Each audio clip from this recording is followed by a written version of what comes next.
What's up, everybody? Welcome back to another exciting episode of Switch Talk, the perfectly pocket-sized podcast where we cover all of the latest and greatest games coming to the hybrid console that has stolen our hearts and minds, the Nintendo Switch. Welcome back. If you're a listener, I want to really thank you for joining us because we love sharing our opinions on Nintendo Switch, and we love you joining us. It's so amazing. Thank you to everyone who interacts with us on the Twitters, who follow us on the social media, and also subscribes to the Switch Talk YouTube channel.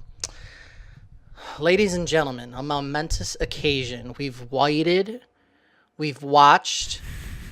Nintendo Online has launched. And it's a little bit underwhelming, but that's okay. We're going to discuss it all with you here today. I want to welcome back my illustrious co-hosts, Clay Howard and David Jones. Clay, say hi to the people. Hello, people. I told you so. Can we do a little vocal test on you? You sound a little fun. Can you go la la la la la la la? Can you do that? My vocals sound fine. Yeah, you do sound fine. I was just seeing if you were going to do it. David Jones. What up, my dude? How are you? I'm doing good.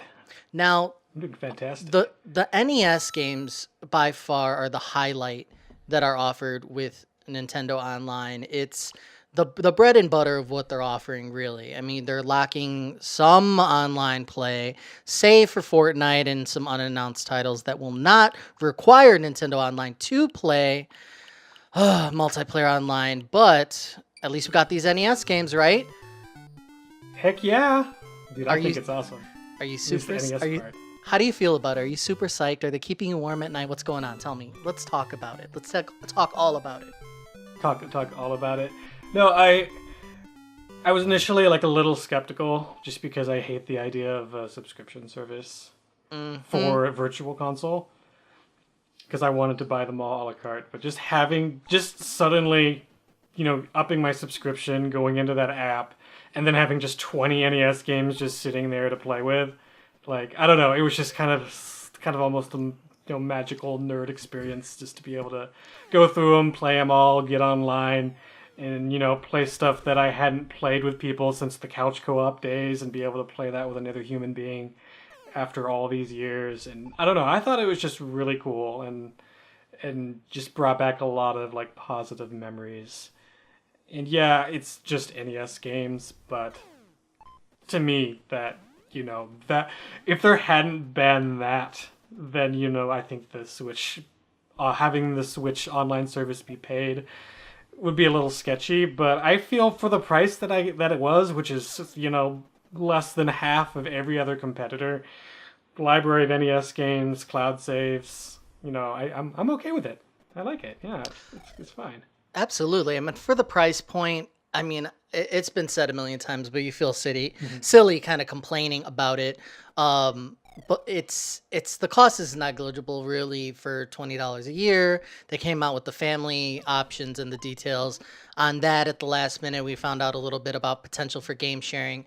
I mean, I'm right with you. I mean, the nostalgia factor of NES titles is still super high. I was definitely looking forward to a couple of those on the list. Overall, spending some time with them, I did have high expectations, but then when it comes to the NES games, they're just built in an era that's just so far removed from what we're experiencing today. The conveniences are not there that we've built up over time. And I don't know, just I had high hopes that the nostalgia was high, but then in the end, I was a little bit underwhelmed. Clay, how do you feel about the whole thing? All right, so both of you know that I went in with relatively low expectations. I think rock bottom. Yeah, we just hadn't heard a whole lot, and so I was, and I'm typically the optimist. I try to look towards the positive, but I felt like this time I was like ready for it to not be a huge hit. That being said, I do feel that the overall fan base, at least from what I've been hearing, has been overly negative, and I wouldn't say it's that bad. Like I don't think we're all doomed. I don't think it's a waste of money. I mean, I'll buy anything Nintendo, so that doesn't necessarily say anything. But I guess my overall feeling with it so far is just I feel like it's a okay, maybe good start. I think leaving it where it's at now is not gonna work long term. I think it depends where they go from here with it. I know they've mentioned, month to month adding new games. Does that mean that the collection will continue to grow, or are they going to pull things? Is it like Netflix where things can come and go? And so I don't know. I'd be curious to see if they do that, what that brings about. Like if people are rushing to go, I better go play, such and such game because it's about to be removed at the end of the month, and maybe then there's this surge of people playing specific games because they get removed. I don't think they're going to do that, but I guess you never know. And then the other question being, how long they're going to stay with just NES games if they continue to expand upon, the different consoles that they have with that. And so, I don't know. I just think it's a little strange because it's almost too close to when we got our NES Classics. And I know that was like, a year or so ago. And so it just doesn't feel like it's been very long. And so I feel like when the NES Classic came out, that was like a huge celebration of that library.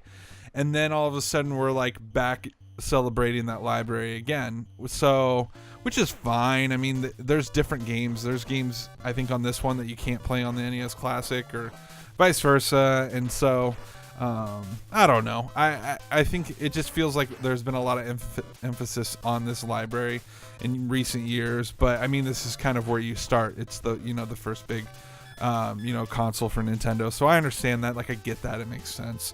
That being said, I think the games they chose were very good games. Pretty much almost all of them play really well with multiple people. Me and Dave, we opening night, we went and played almost every game together.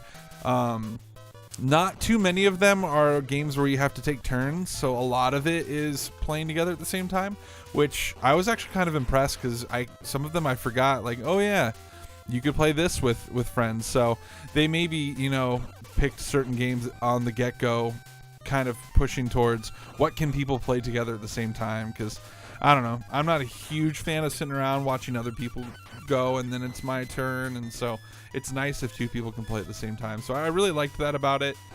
We didn't really experience any overall like super technical issues, so I thought it was actually a pretty smooth experience on that end.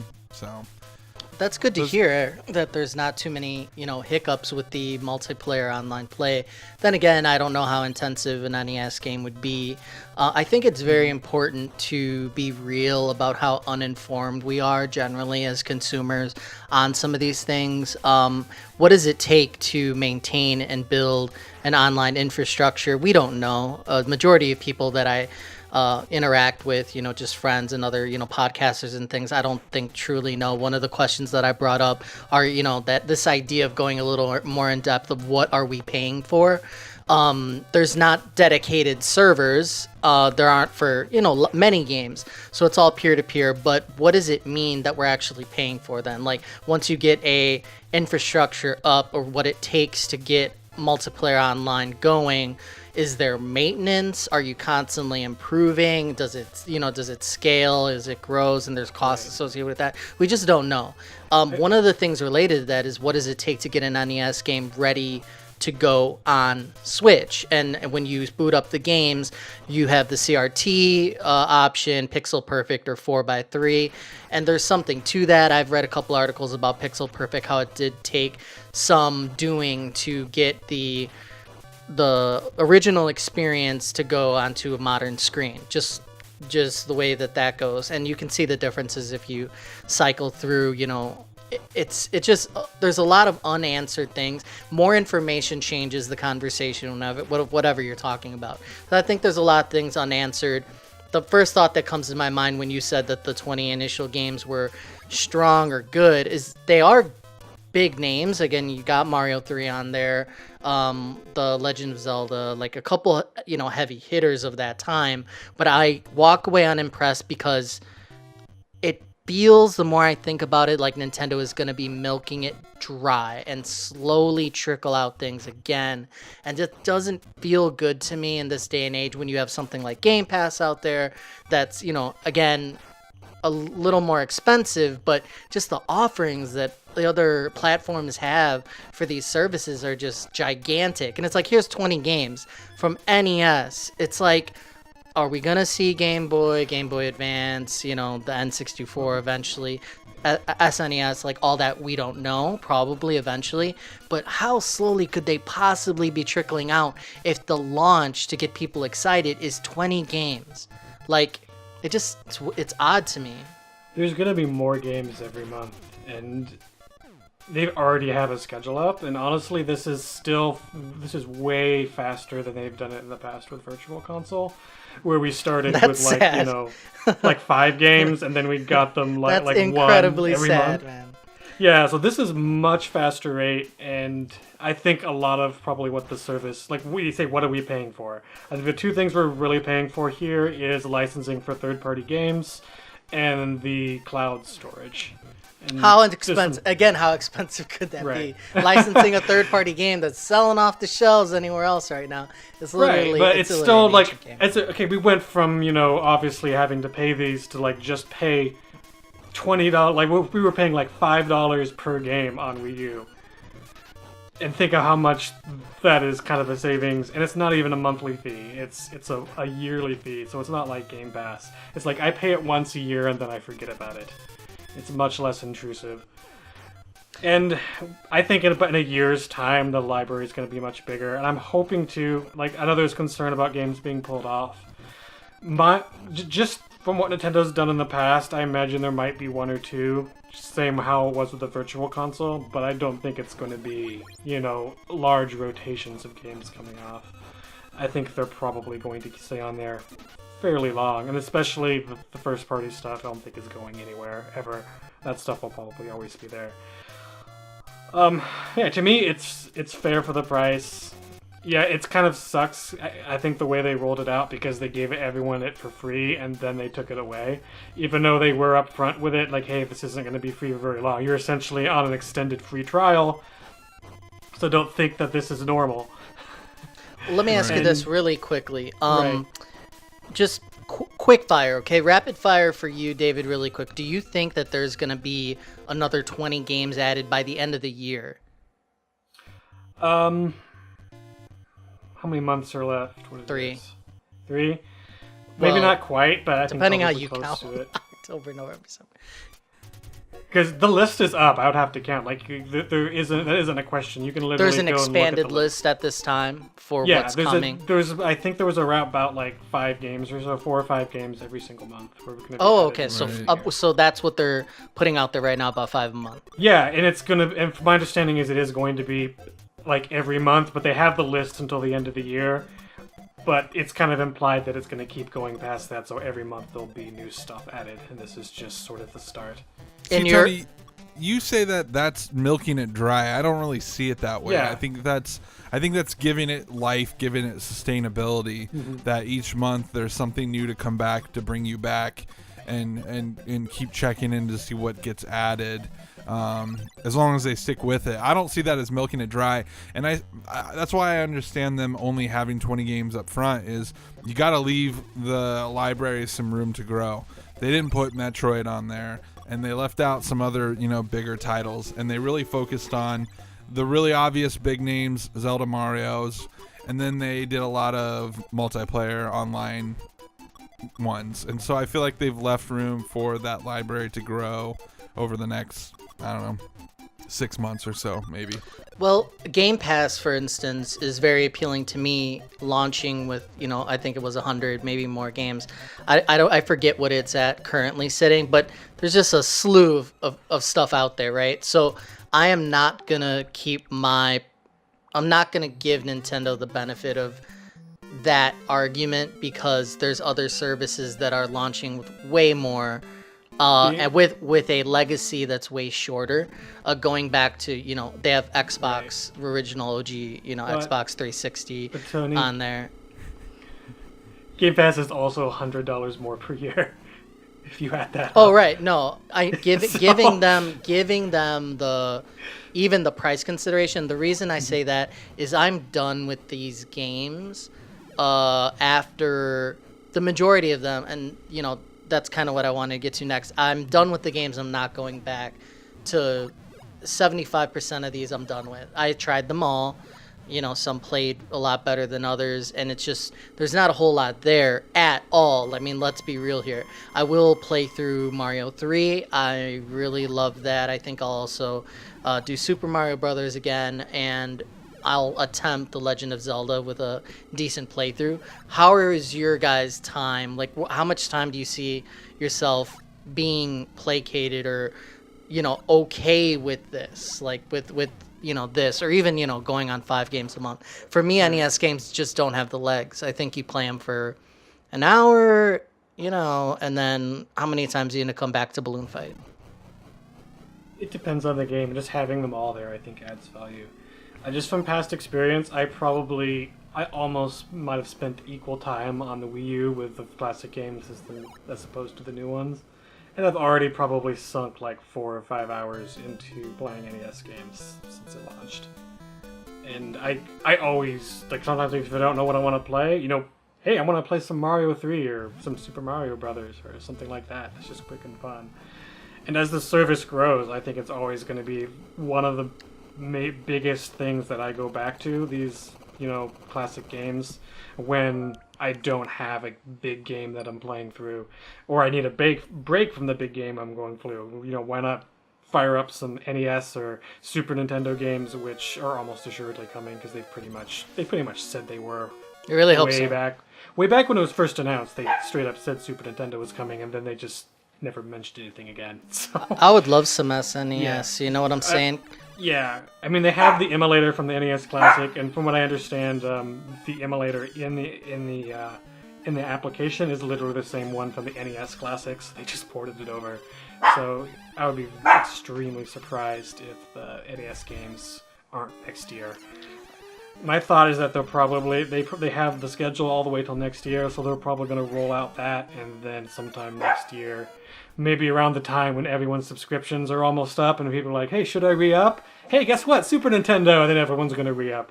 That's a good idea. That's a really good idea. That's what I think they're planning. So, Clay, can I ask you what your favorites are? What are some standouts here? What were you really enjoying that you didn't remember you were going to enjoy from your childhood days? Well, I actually liked Balloon Fight a lot when we played it the other day, me and Dave. I feel like that one it's nice because you're not just playing the same stage over and over. There's like different levels, and so you and another person are continually going through different levels, trying to, I don't know, keep going, get a better score, go further. Some of the sports games really shined, in my opinion. I was kind of surprised. I love the baseball game, and I love Tecmo Bowl. And so I was actually, some of them were better than others. But yeah, I liked those a lot. I'm trying to think what else. What else did we play, Dave? We played baseball. Yeah. River City Ransom. I really liked the hockey game. I thought it was really charming. Yeah, people apparently love that game. I need to play it a little more and try to figure it out more, but definitely a lot of people like it, and it was a lot more charming than I thought it'd be.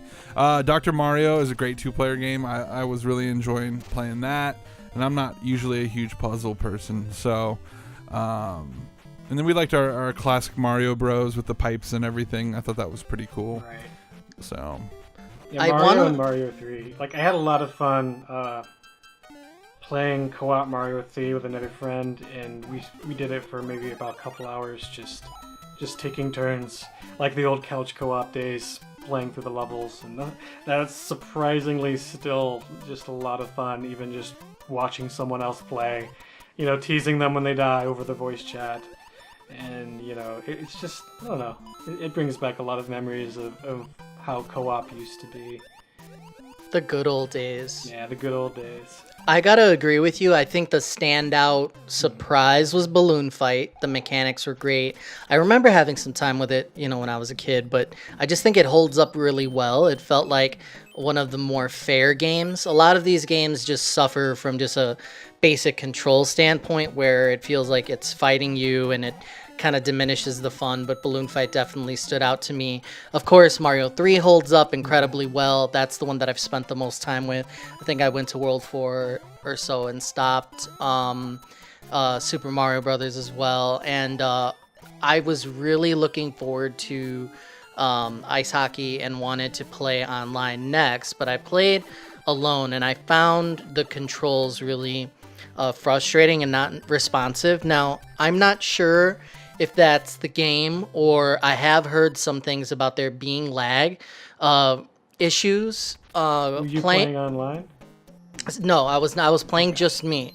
And just to be clear on this, when you're playing the game just you, because I didn't notice any download to this, and maybe it's because I blinked or whatever happened, but is the game playing off of data downloaded to your system? It's not a streaming situation we're dealing with these NES titles, right? Correct. They all download to the console, and they've Okay, it must have taken already 2 figured out seconds. how to load other ROMs into it, so Oh, it's all interesting. there. Okay. Well, Yeah. yeah, because I didn't notice anything because I'm like, is this all streamed? I had no idea. I'm like, I wouldn't put it past them. But I really love ice hockey. Very nostalgic for that one. And again, the only thing that troubled me was it wasn't responsive to my button presses. I'm going to go back to it. I can't wait to play multiplayer. But the sound effects and just amazing picking your skinny, fat, medium players or whatever. I just really loved it. And Right. I think that's the one that I'll spend the most time with. My wife was playing Double Dragon, and she was having a pretty good time with that. The Legend of Zelda is like, I was joking about which one was more like aimless, like which one puts you out there with not too much to go on, like The Legend of Zelda or Breath of the Wild. There's just like, I don't know. I really wanted to love the game, but then I'm just walking around like this combat is like whatever. The sound is obviously the thing that really brought me back with that one.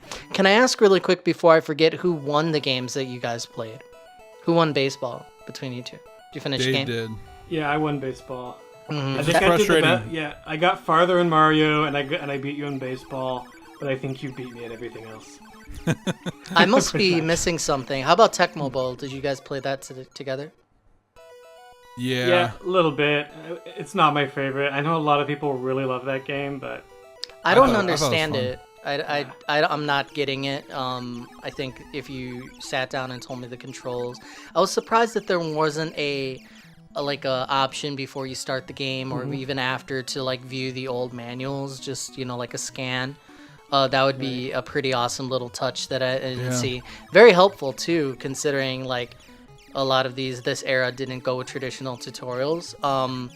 And Dr. Mario was awesome as well. I guess I lied. I didn't try River City Ransom. It was the one that I didn't boot up, and I heard really good things about that one as well. So overall, pretty solid. I mean, the lineup, but again, I appreciate modern games so much after playing these. That's all I kept thinking about. I'm like, look at how far we've come. If you do a side by side with The Legend of Zelda and Breath of the Wild, or even one of the NHL 19 and ice hockey, it's just incredible where we've come and the Really? conveniences that we have now. so when I was playing this NES sports games, I think I actually said this that when I was playing with Clay, I was like, man, this is so much better than modern sports games. No, I was like, this is better whatever the stupid EA NHL game is. This is Yep. way better. Yeah. was there any games that you thought were gonna hold up better and then were kind of disappointing or surprising in any way? I don't know if I thought was going to hold up better, but I thought there was a couple ones that I thought were really not fun at all, and that was the pro wrestling game. I thought was just Yeah. not good at all. I agree. And the soccer game just seemed mechanically it was so similar to the hockey that I don't know, and except it was much more clunky. Yeah. it But I was. don't know why I would ever play soccer over hockey. Like I get it's an entirely different sport, but when in the 8-bit sphere, it's similar enough gameplay wise where there's not much reason to go to it unless you're really in love with kicking balls instead of hitting pucks. I don't know. Yeah, I completely agree. I think wrestling and soccer were both really clunky, not very great as far as the sports games go. Yeah. But, I mean, when you look at the game list, and I should have had it pulled up here before we started, but we have a pretty good array of different style games. You got your platformers, you have your sports games, you got your beat-em-ups. We got multiple beat-em-ups. We got at least 2 puzzle games. And then there's a couple other things in there, racing game and a couple other different things. So I don't know. I just feel like they did a pretty decent job without giving every single, big game that you would bundle in. Yeah. I feel like they did a pretty good job of covering their bases. We didn't get like any good RPGs or anything, but I think they definitely, because this was the launch of the online service, they prioritized the ones with online, with the exception of a few really, big ones like Zelda. But, Mario 2 is missing. That didn't have a online mode. And there's, all the big RPGs and a lot of the really big single-player games were included. And I think we'll see those down the line. But I think they clearly wanted to get all the games that people remember having good couch experiences with other people and getting those on there first. And I think that was probably a smart marketing move. Yeah, I'd like to share some rankings. Just pulled one up from Paste Magazine, and they ranked them from worst to best. So coming in at the last, they have soccer, followed by baseball, tennis. Oh.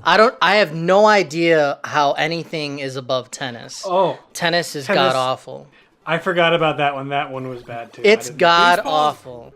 Baseball's good. That's not fair, man. I love that baseball game. Baseball did not hold up as well as I thought. They have Yoshi right above that.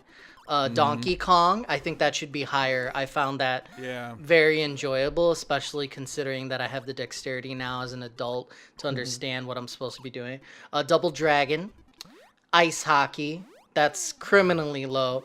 Balloon fight, criminally low. Ice climber, Mario Brothers, that's way too high. Excite Bike. What? The old Mario Brothers. Okay. After Excite Bike, we have Ghosts and Goblins. There's no way anyone who's not a machine can get through that game. I'm convinced. So hard. It's not possible. Insane. Dr. Mario rounding up at number 8. Pro Wrestling. What? Pro Wrestling coming in at number 7. What a wrong list. PaceMagazine.com, you suck. Tecmo Bowl is number 6. All right, top 5. Very surprising. Gradius coming in at 5. No. What a throwaway. Come on. A lot of people love that game, actually. It's not a bad arcade game or an arcade port, but I didn't think it was still all that. Not top 5. For some reason, it's I had still a R-Type game in designed my to mind. consume quarters, and it's very obvious. It's an arcade port. I don't think I think most the crushing difficulty of a lot of arcade ports doesn't translate well to home console. But Is R-Type an NES title? Was that NES? I don't recall. There's definitely one on Super NES, but I think that might have been like R-Type 3. I don't remember. I thought that R-Type was actually this game. I was excited to play that, and I'm like, oh, this is a different game. Number 4, River City Ransom, not bad. Number 3, Super Mario Brothers. Number 2, The Legend of Zelda, and number 1, of course, in its rightful spot, Super Mario Brothers 3. It just holds up so well, Mario 3. Seriously, it has everything that I want in a Mario. Like interesting, the brief levels are an amazing godsend. Like I've yet to experience a modern platformer that has those short and sweet levels. Then again, I haven't played Celeste, which I hear is a little bit bite-sized, but to this extreme, I was done with some of those levels in seconds, and I love that for some reason. It's just like I'm really enjoying this. So that's rounding out PaceMagazine.com's list. We obviously disagree with some of the placements on there, but that's okay. Clay, quick question for you: will we see them dip into another console next year, or is it going to be a full year? Again, David kind of said that he believes that right around subscription re-up time, we're going to see something like maybe SNES on there. What are you thinking? How slow are we looking at here? Yeah, I don't think they're going to rush into it. I think they're going to take their time and really, I think they'll keep going until, I don't know, maybe they feel like they've fully hit and, explored it. Because I don't think they're going to keep putting out more NES games as they put out SNES games. So I think once they stop, they'll probably be done. So I would imagine next year, but probably closer to what David said, probably closer to the end of the month or the end of the year before the re-up subscription thing. I think that's a pretty fair assessment. That'd be my guess too. We shouldn't rank Nintendo Online or these first 20 titles. That would be ridiculous, but I'm going to. I will give the Nintendo Online service in its current state a 2 out of 5. Is that how we rank? Is it out of 5? I keep forgetting what we're doing here. No one remembers, and we do this every we just do whatever other we want. week. I think we've done out of 10 at times too. So All right. Yep. Well, I give it a C. Give it a C. going to the letters. What There you go. what do you got, Clay? What do you rank? Yeah, I'll give it a C as well. Good rating right there, David. I know you love it. Just give it the A+ you want to. Nah, I won't give it an A+. I'll give it a B. Maybe a B. Oh, you're so generous and giving, David Jones. I want to thank everybody for joining us as we've spoken about Nintendo Online, the first 20 games coming to the system from the NES library, and our hopes and our dreams are with you, Nintendo. Do not crush them again. None of this trickling, milking it to the bone garbage. Thank you for joining us, everybody, for Switch Talk. We'll see you next time. Bye. Aye.